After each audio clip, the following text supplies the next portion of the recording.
Now at 6 o'clock, a local chiropractor detained by ICE while dropping his child off at a Beaverton preschool.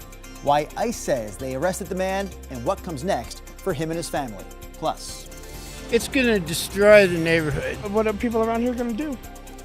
We're hearing reaction from shoppers on the upcoming closure of the Gateway Fred Meyer in Northeast Portland. How this decision will affect employees. Also this morning, it's a possum. An animal rescue in San Francisco looking for more foster parents for, possums. Coming up here at 6:45, what you need to take one of these guys home. Maybe, China, we should talk about why you might want to take one of these guys home. KGW News at Sunrise starts right now. They have nails? Yeah, we all have them.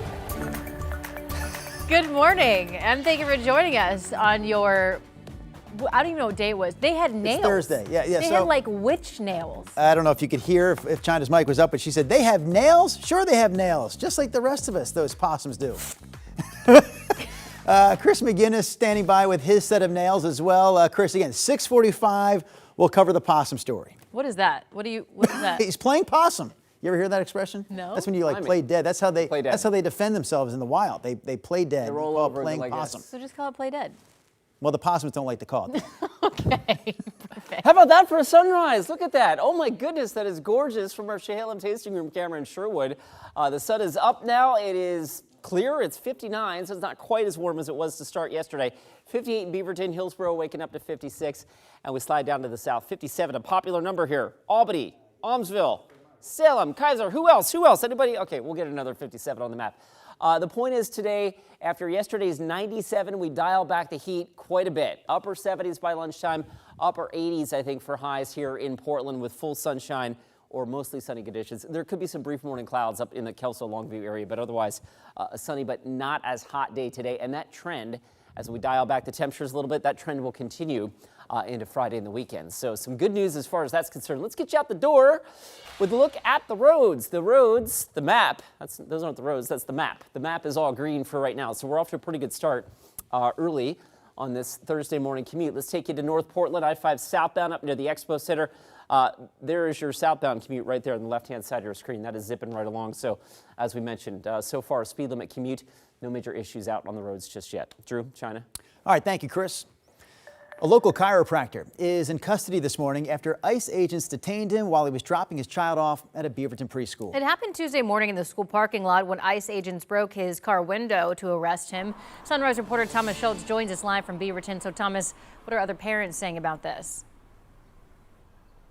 Well, Drew and China, parents tell us that it's the location of where this happened, right at this preschool behind us, that's most shocking to them.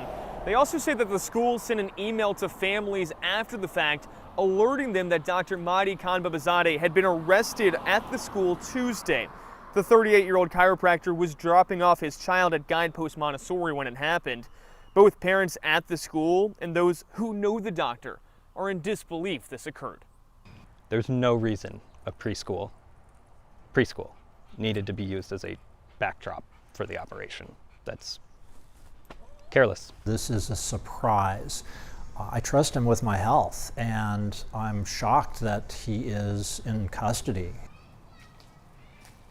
In a statement, ICE wrote the doctor, who is a citizen of Iran, entered the U.S. legally but overstayed the terms of his visa.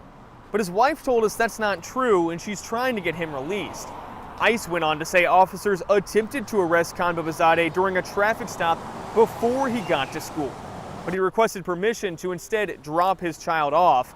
ICE says once he was in the daycare parking lot, Khanbabazadeh then resisted arrest and would not get out of his vehicle, leading ICE officers to then break his car window and arrest him. Now, a manager for the school in the area tells us that they are providing resources not only for the family but also for staff members as they process what happened here on Tuesday. At the same time, Khanbabazadeh is currently being held at a detention center in Tacoma, Washington. Guys. All right, Thomas Schultz live for us there in Beaverton. Meanwhile, we're also hearing from farming communities in southern Oregon about the ongoing threat of ICE arrests.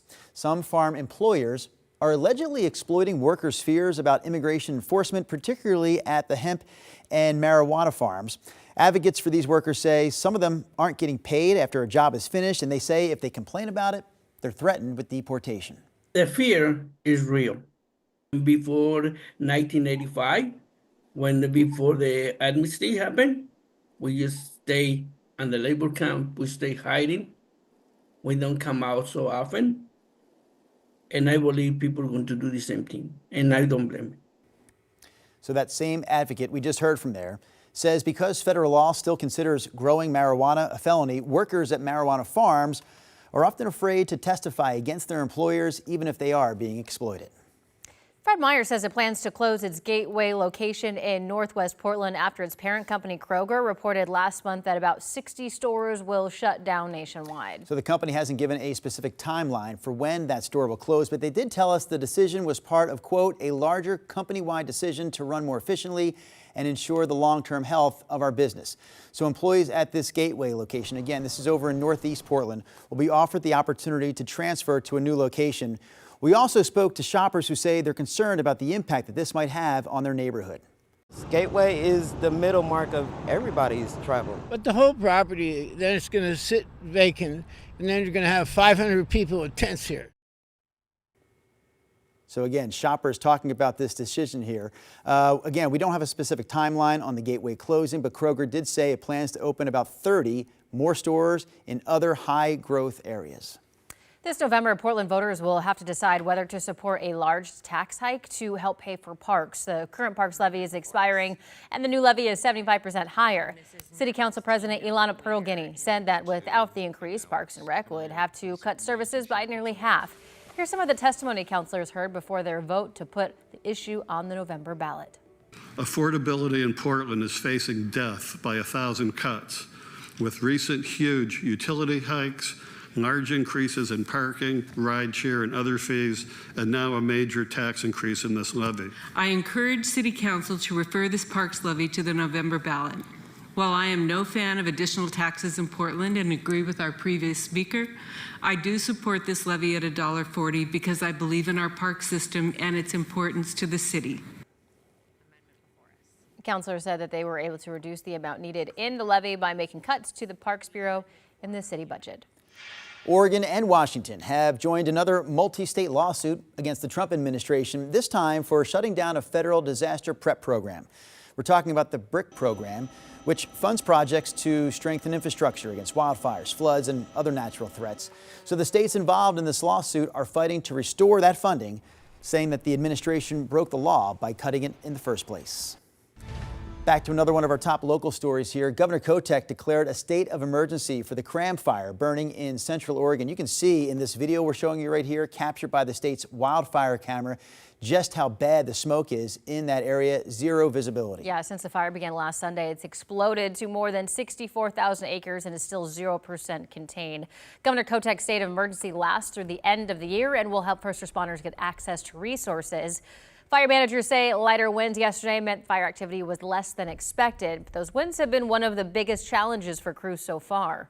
The wind just kind of takes it where we can't go, and they tried really yesterday. Had a lot of airplane and aircraft, dropping retardants, buckets with helicopters that bulldozer lines, and they couldn't catch up because the fire was moving so fast. Some 1,200 people are now under evacuation orders in both Jefferson and Wasco counties. All right, Chris McGinnis re-entering the fray here. So, Chris, let's talk about those winds. We are expecting them to pick up throughout the day today, right? We are, and yeah, and let's take you back real quick. This is the visible satellite imagery from yesterday. I use visible because we can actually see the smoke plume, and you'll notice in the morning the fire's kind of laying down a little bit, but then in the afternoon, during the heat of the day, the fuels are at their driest, the breeze picks up, and that plume really gets going. Also note the direction. Going into eastern Jefferson County and over to Crook County is where the majority of that smoke plume is going. Right now there is an air quality advisory for Jefferson County for that, and there's also, this is the not good news, as the west side of the state cools down, that change of air mass means that there are going to be some gusty west winds that develop later today through the Columbia River Gorge and on the east slopes of the Cascades. So this area under a red flag warning for high fire danger, and what that means is that if any new fires were to spark, they could spread rapidly in these conditions. And of course, the ongoing Cram Fire is only going to be fanned by those breezes that pick up throughout the day. Here's what we're talking about with Futurecast. West winds again in the Madras area, maybe gusting upwards of 30 miles an hour today. It's just east of Madras where that fire is burning. So today's going to be a tough day for them. We are going to cool it down, though, day by day, and so that is maybe the silver lining here with the cool down that we're getting. 59 last check on our Wells Fargo sky camera over downtown as the sky is clear. It's 56 in Beaverton right now, 57 in Bend and Pendleton, one of the warmer spots is 64. Brief morning clouds at the coast. Those will burn away. Otherwise, the rest of the state is generally sunny and warm, but not as warm as yesterday. Portland, I think we dial back the heat. We were 97 yesterday. Today we shoot for 89. Same story in Salem. Still pretty toasty, though, out in the gorge, East Gorge specifically and into the Columbia Basin. It's going to be another hot day for you folks with highs in the mid-90s. 89 here in Portland, 86 tomorrow. And then we keep dialing back the heat as we go into the weekend. Morning clouds could be pretty stubborn on Sunday. And guys, I think that will keep us in the 70s for highs on Sunday and Monday. There are no signs of excessive heat in the 7-day forecast, but we will start to warm things back up a little bit by the middle of next week. Back to you.